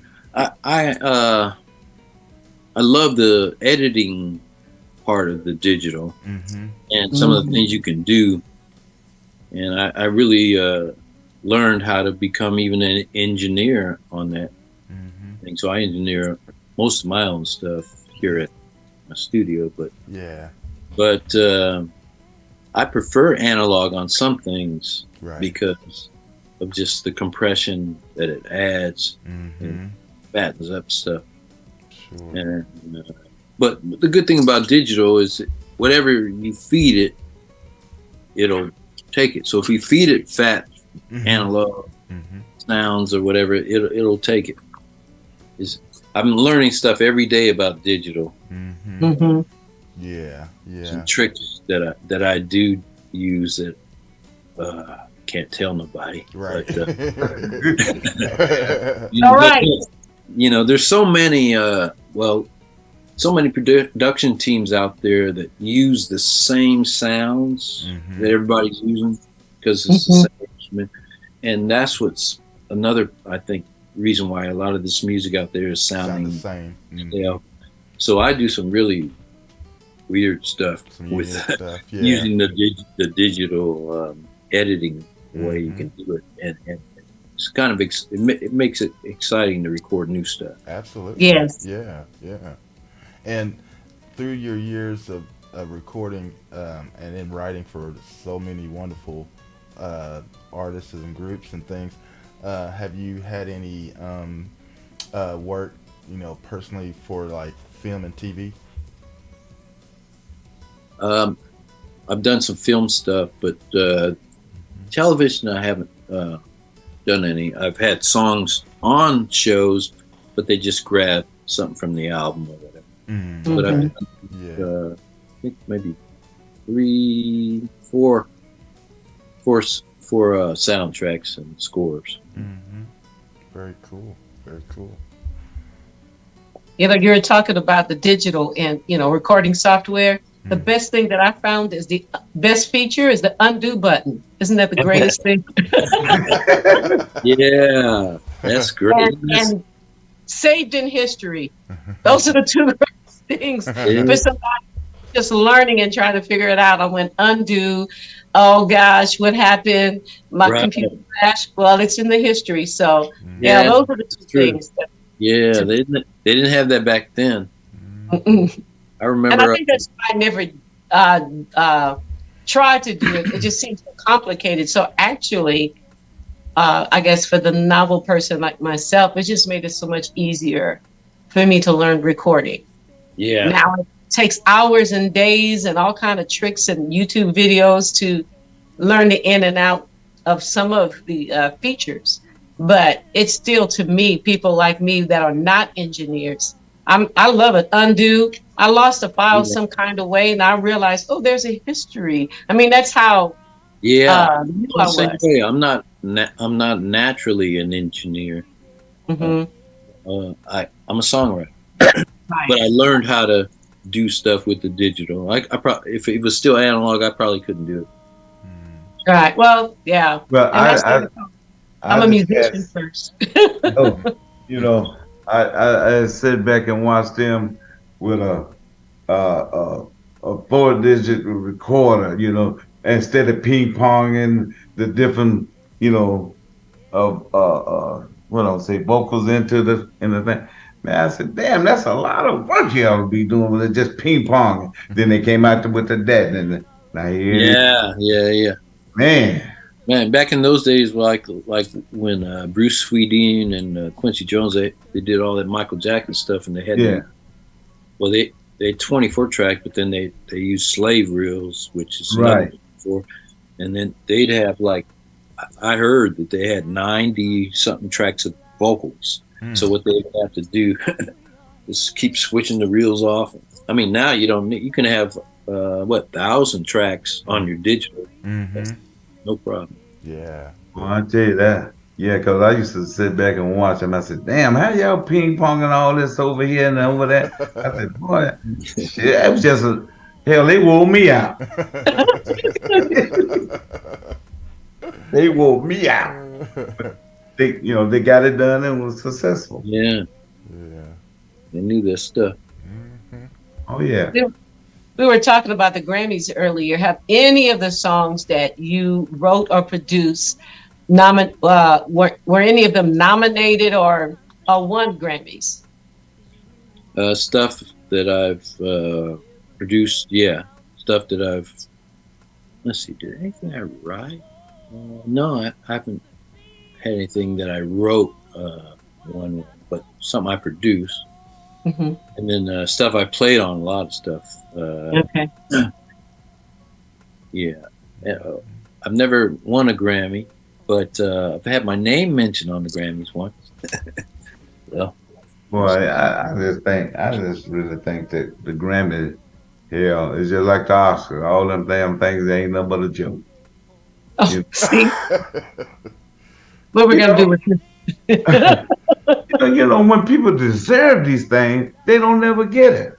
Yeah, the Grammys they got their own, the board of governors, and you're a member of the committees and all that. But from what I understand, American Music Awards, they have the public vote on that. Yeah. So, but either way, it still doesn't translate, I think, into really the record buying public or the music buying public. Because who's going to vote? Who's going to take the time to vote, or who's? So I don't take a lot of stock in that. In fact, I used to enjoy watching the Grammys, but I don't anymore because you're not by yourself. It reminds me of a concert. It's not like, okay, the Oscars still, like, that comes on today, right? Right. Still got a little pomp and circumstance about you wear your tux, but the Grammys, which used to be like that, now it's really a concert. You got Staples Center and that, what they call it, crypto.com now. But by performing their songs, and occasionally they'll say, and the winner is, and then I'll go back. Yeah. And when the group came on, Unholy, I'm like, who is that? What about Ben? What is that? Plus, they have some of the performers that's on the Grammys. Boy, I tell you, some of them can't sing. They'll be all out of tune. I said, well, damn, they need some auto tune. They need some help. That's Ray for you. They need help. I mean, really, when I watch it, I'm not sure what I'm seeing. I said, I'm so out of touch. And this group came on, or was it a video? I don't think they were live. And they won one category, and the name of it was Unholy. Wow. And I had never heard of them. I haven't either. And I was like, what is this? What has this become? So, but anyway, but I do have another question for you. You were talking about, Kenny G's album. Was it Duo Tunes? Duo Tunes, yes. And how successful it became. I remember a lot of the criticism. That's not jazz. He can't play. And I listened. Not only can he play, that's great music. The only thing I hate about it is that I didn't do it. I'm sure. Ladies and gentlemen, that's a selfless plug now. No, but the thing is that I didn't think anything was wrong with the album at all. I thought it was beautiful, and I think it's okay for instrumental music to not just be jazz. and take that for the traditional jazz. Yeah. I think Kenny really considered himself a jazz artist. I think what Right. happened, it kind of got stuck on him because he's a sax player, and so two things happened. One, he's not a jazz player, and so when he didn't grow up. Let me tell you how foreign saxophone and jazz was to him, because we were doing the album, and one of the songs we did was a remake of a song called "What Does It Take to Win Your Love," which was Junior Walker. Well, I know that one.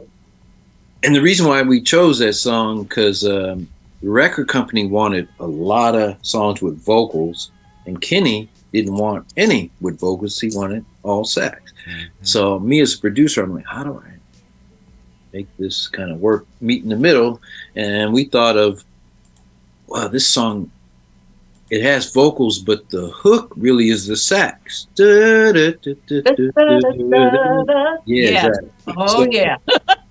That'll make Kenny happy. That's what I thought. So I brought it up to Kenny. I said, hey, why don't we do What Does It Take to Win Your Love, by Junior Walker? He goes, Junior who? No. Junior Walker. He goes, who's Okay. that? And I said, you don't know who Junior Walker is? He goes, and he paused. I said, you know that song, Shotgun? Shotgun? He goes, oh, I know that song. That's Junior Walker? I said, yeah, that's Junior Walker. Yeah. So he hadn't heard What Does It Take? So I said, I'll bring it. That was before playlists were on your phone. So I said, I'll bring in the CD tomorrow. So I brought it in. He goes, and I played What Does It Take? He goes, I never heard this song, but I like it. So we did it because he liked it. And I'll never forget, because he said, you got to understand the reason I didn't know Junior Walker, because I didn't really know any sax player except Grover Washington Jr. Whoa. That's the only sax player I really studied.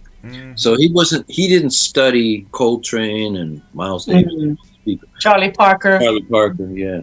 So I think what happened on that album, when it started selling millions, and most jazz musicians are not broke but don't have a lot of money,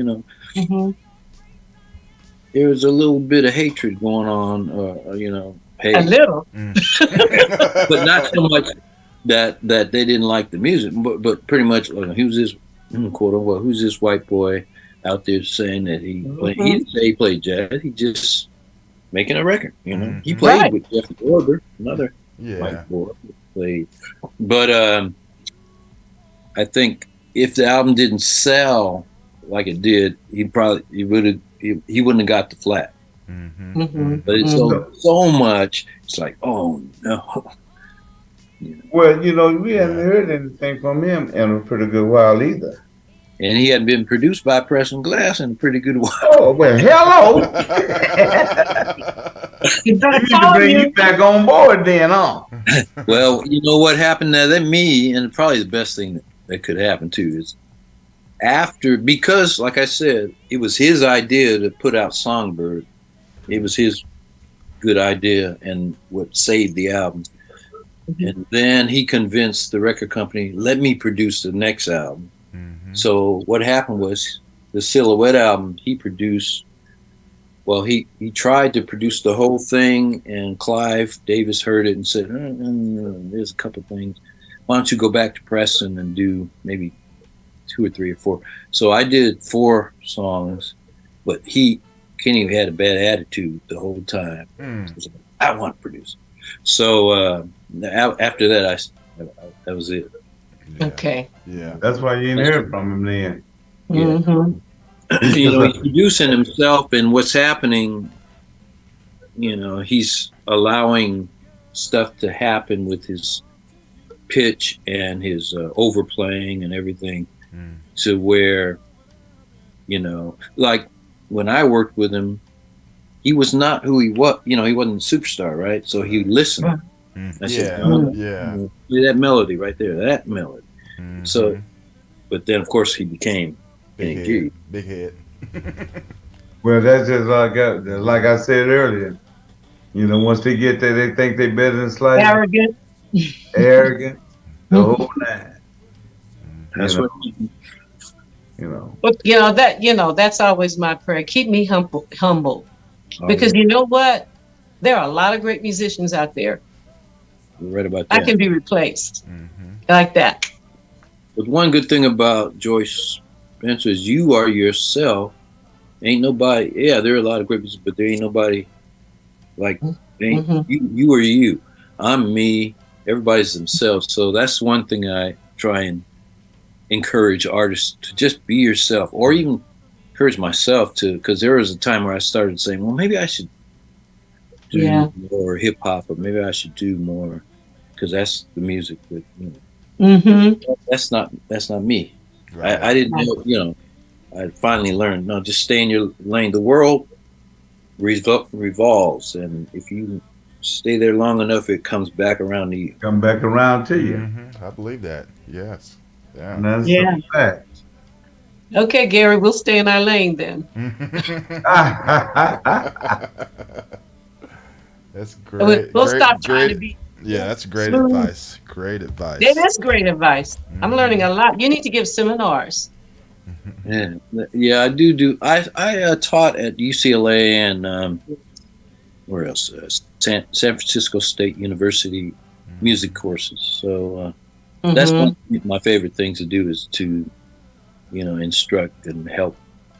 You know, only giving my opinion, but you know, if somebody can benefit, then great. I think my cousin John Handy, I think he taught it in San Francisco. That's where he's from. Okay. Yeah. I think he taught. You know, Ray's got a cousin, cousins everywhere. I got people everywhere. Put it that way. And I'm talking about, this is actually, you can cut them and take the DNA. We right there in the pocket. You go to Timbuktu, he's got a cousin there. So no, but I can hear that you have a lot of to offer students. So I'm not surprised that you're teaching. There's so many hungry people trying to figure out how to make it in this industry. You know what I mean? And they don't have a support system or the knowledge or whatever. Yeah. I think they need it.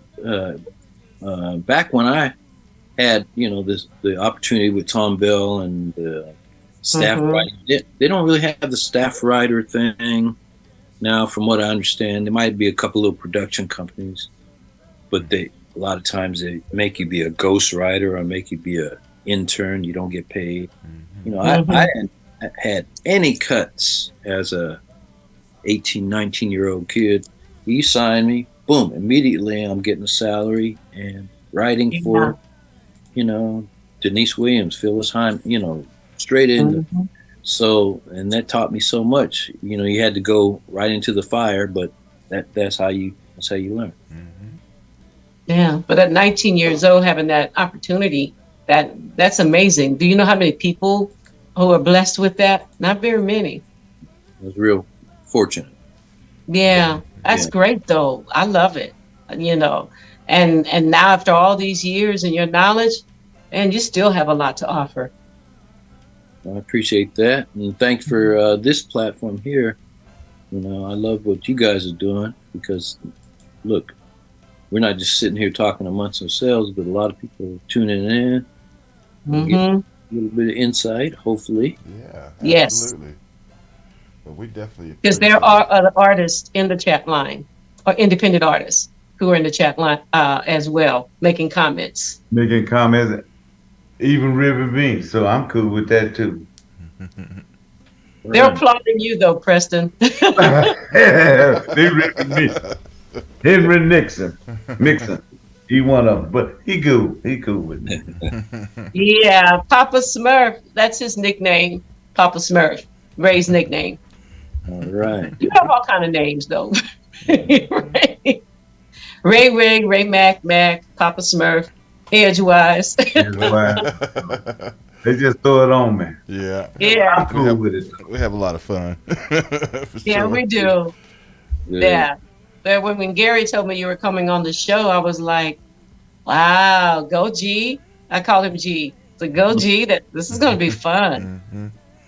And I think everybody in the chat and even here, we've just had a great time talking to you. It's like we're listening to wisdom, somebody who's been there, done that. And another thing that I'm glad that you are saying to us is that that we really need to watch, like Max say, our attitude, not be arrogant, be ready to receive correction. And I think I can speak for myself and other artists. I think we're just so wounded by people who have taken advantage of us. We're just wondering, is he being sincere, or is So to trust somebody, because I know I can give it to my husband and he's going to tell me, oh, baby, after the first line, you lost it, But I know it's coming from love when it comes from him. But if it's coming from somebody else, I don't know where it's coming from. And I think that's the challenge that some of us have. And I like your advice is to find people who that you can trust. And that you can share things with, and they can give you honest feedback. So, and you appear to be that kind of person. I appreciate that. And you listen to people. You give good advice. That is just awesome. That's just like I'm trying to find a word for that. But after hearing so much about the music industry and people dying young and the mystery of it all, it's refreshing to hear somebody like you who is in the same industry doing something that's more positive, in my opinion. Very positive. What you have to do, if you break your wing, just put your splint on and keep on moving. You're gonna fly again. Dr. Ray says it, right?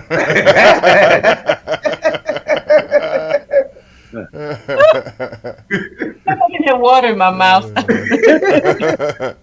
That's a fact. If you break your wing, put a splint on it, because it's gonna heal. That's a good song title. Put a splint on it. Put a splint on it. Yeah. You better write that down. Better write it. Yeah. Better write. And it's amazing. We say that a lot, don't we, G? Yeah. That sounds like a good song. Mm-hmm. I realize we should have been writing it down for real. Right. But I'm changing now. I'm a changed woman. I'm just hoping everyone that's the artist that's in the chat room and the one that's listening anonymous, I'm just hoping they picking up on this wisdom. Yes. It's gonna benefit them in the long run. Mm-hmm. We've been doing this show a long time, and we talk about this very thing, Preston, that you talk about, but they need to start picking it up. And we are. Mm-hmm. Trust me. Oh yeah. You know what I mean? I do. Mm-hmm. Yeah, you never. The thing is, a person or you never stop learning, and then the industry changes too. So just when you think, okay, I got it down, boom, something comes along. You gotta. If you want to be in it, you gotta be open to learning. Mm-hmm. Mm-hmm. You have to. I have a slogan. I say, I'm forever a student. All right. Yeah.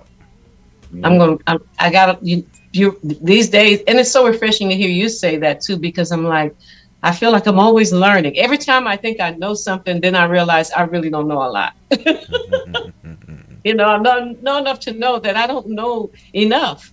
Yeah.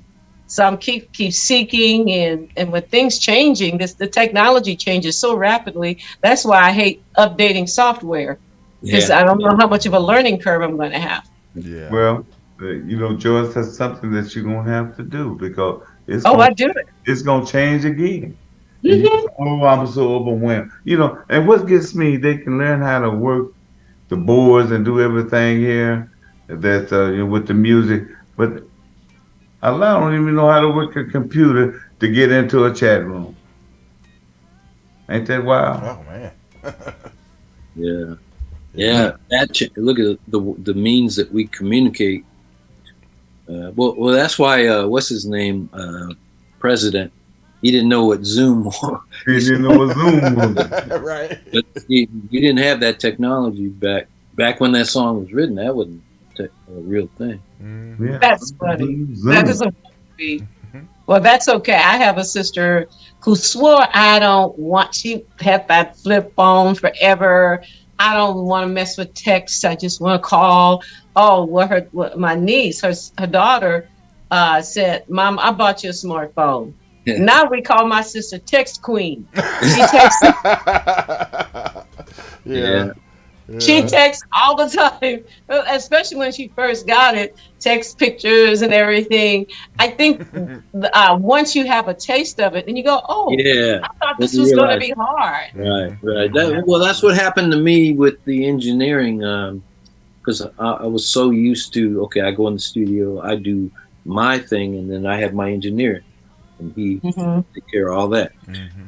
So when digital got so big and I bought my own little equipment, I had him hook up my room, and as he's hooking it up, he said, "I have a feeling we ain't gonna be socializing much except for dinner." I said, "Why you say that? I'm gonna need you here." He said, "You're gonna learn this stuff, and you don't need me no more." I said, "No, that's not gonna happen." And guess what? It happened. 2 months later, I was like, "I can do it all myself." Yeah. Oh, you whiz now, huh?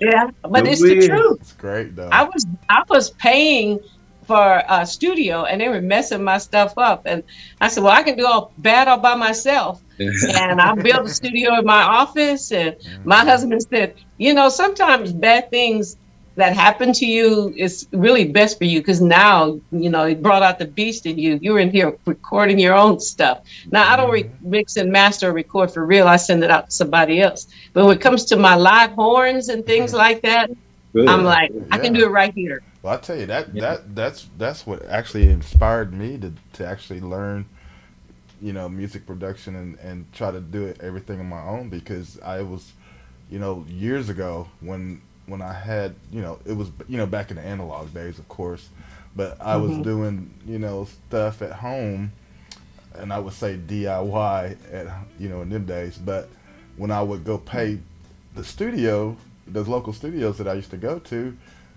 I pay all that money, and then I come back and I said, well, heck, the thing that I did at home still sound better than what they were doing. Right. Yeah. So, and I think it was more or less because there wasn't, they were used to listening to, I don't know what type of music, but from what I was doing, they didn't have my volumes and things levels up where they need to be, and it was just, I was so frustrated. So that's what forced me to force myself to learn. Yeah, and it happens that way. Even my horn sounded like it was recorded in a can, and I'm like, this is not. What did you do? It's amazing.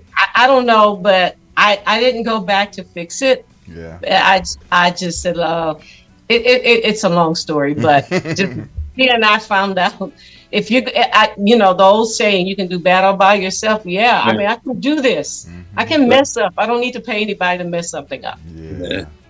Yep. Well, I can give my friend, my partner there, G. This boy here is phenomenal. He's a producer.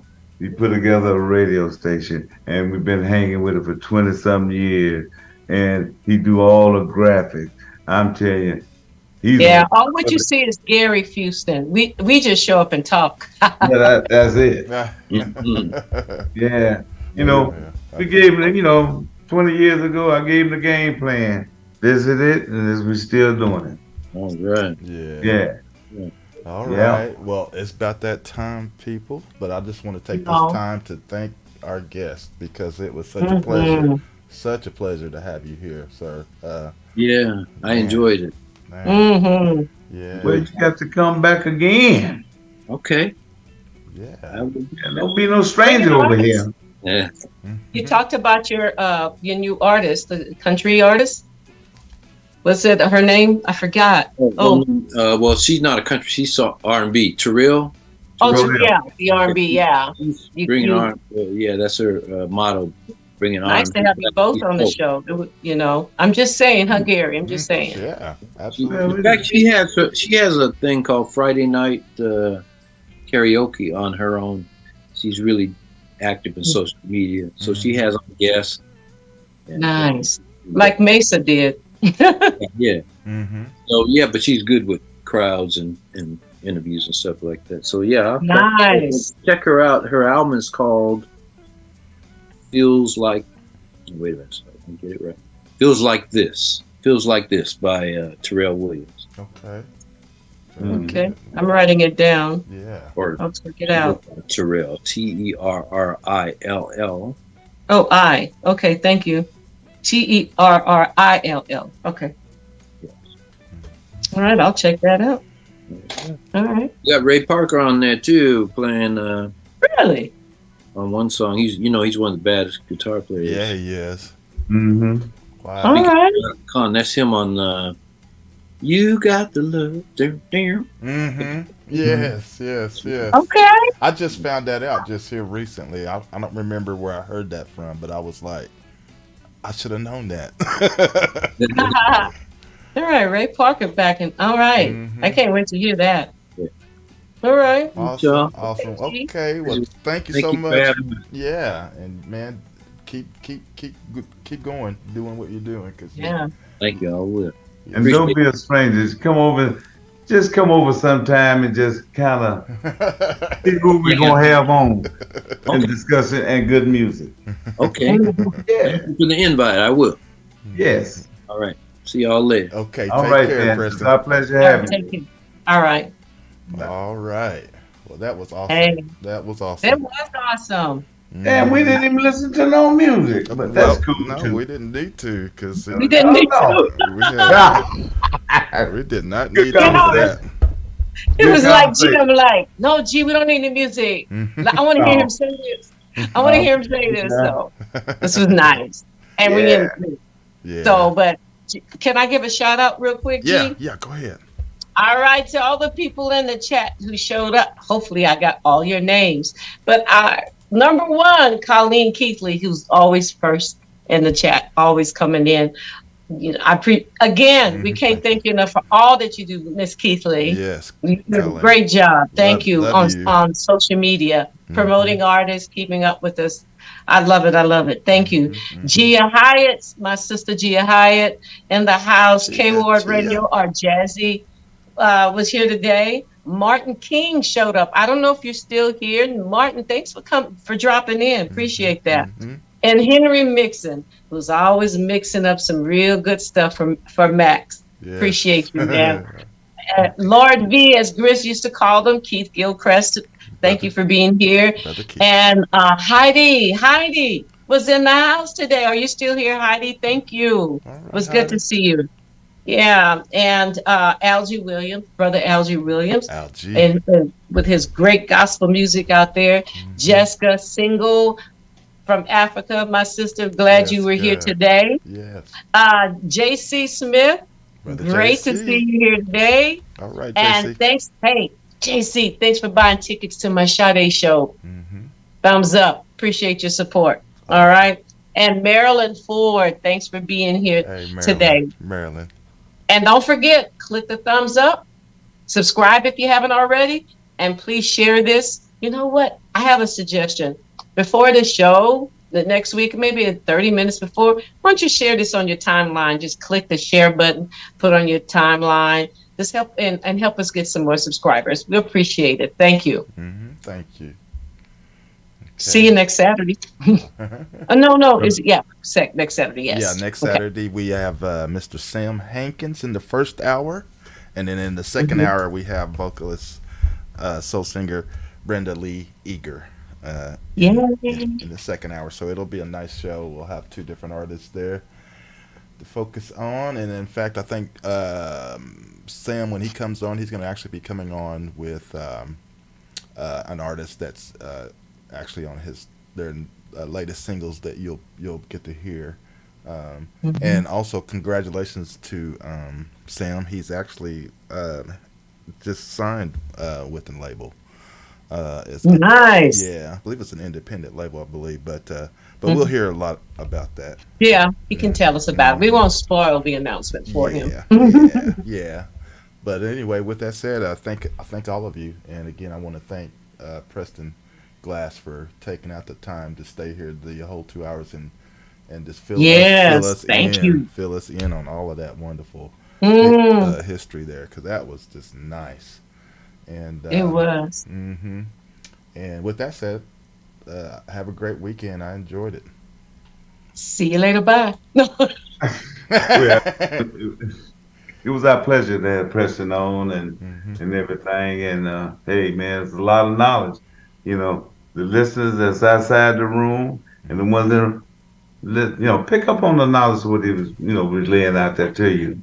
But I'm just glad to be back home, getting me some rest. And see you later. Bye. All right, everybody. Have a great weekend. Oh, and tune in to our radio's broadcast. It's 24/7. All right. See y'all later.